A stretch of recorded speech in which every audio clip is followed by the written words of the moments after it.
What's up, guys? It's Impulse. I hope y'all got some water because we gotta stay hydrated in this joint. You know what the fuck I'm saying?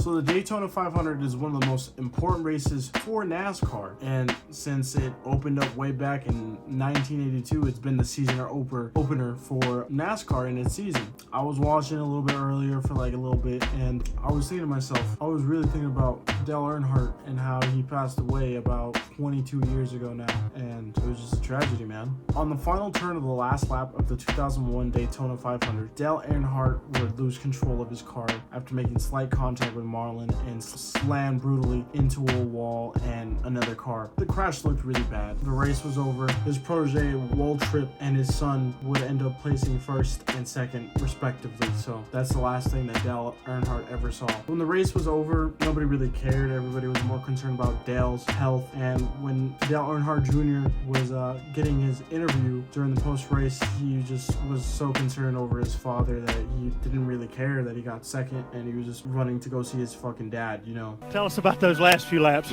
Well, I was trying to stay behind Michael and see what happened at the end, but they had a big wreck back there, so they didn't have real no help.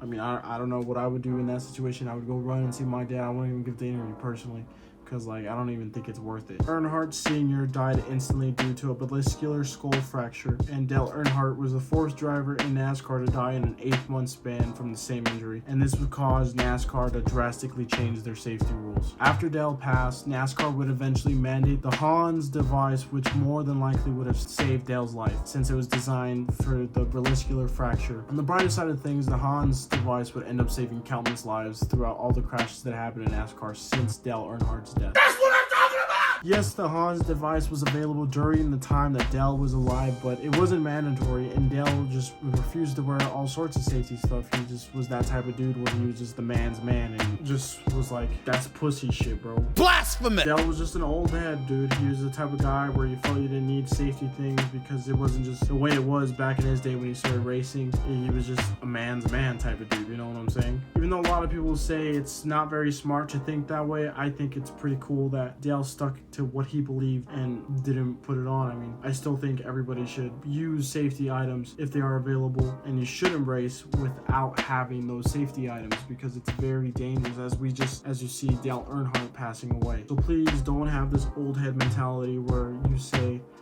fuck safety, I'm going out a man's death, because it's not that cool, man. I started going to racing as a kid, watched my daddy race at some damn track. It was dangerous. I saw a car hit a train track in Columbia, South Carolina, and it came out splitting through the pits and cut a man's legs off. It cut him down like a toothpick. This was one of the quotes that Dale Earnhardt would give during his illustrious career and how he felt about safety back then. Earnhardt was going about 180 miles per hour when he hit that wall. Now, these weren't the modern walls that we have today where they're soft and they're meant to absorb and decrease the impact. These were concrete barriers, dog. They just do not absorb anything. Like, obviously you guys know that. So when Dale hit that wall, he died on impact. NASCAR did notice this, and eventually they would integrate the safer barrier known as the steel and foam energy reduction barrier, consisting of a high strength tubular steel skin that distributes the impact load to energy absorbing foam cartridges in order to reduce the severity of the impact. This would extend the impact event, providing the driver additional protections. And after a few years, most tracks in NASCAR would implement the safer barrier. NASCAR would eventually open up a state-of-the-art research and development center primarily focused on safety projects. All this R&D would eventually lead to the car of tomorrow, which was primarily focused on safety. It was the 5th-gen car style of the Cup Series racing. The original car of tomorrow body was designed a little bit larger, a little bit boxier than the car it replaced, and it was criticized for its kind of like lame and generic appearance and poor handling characteristics, but it was implemented dramatic like safety improvements, and it cost less to maintain, and it was intended to make it like more competitive across the field. With all these improvements to the safety of NASCAR,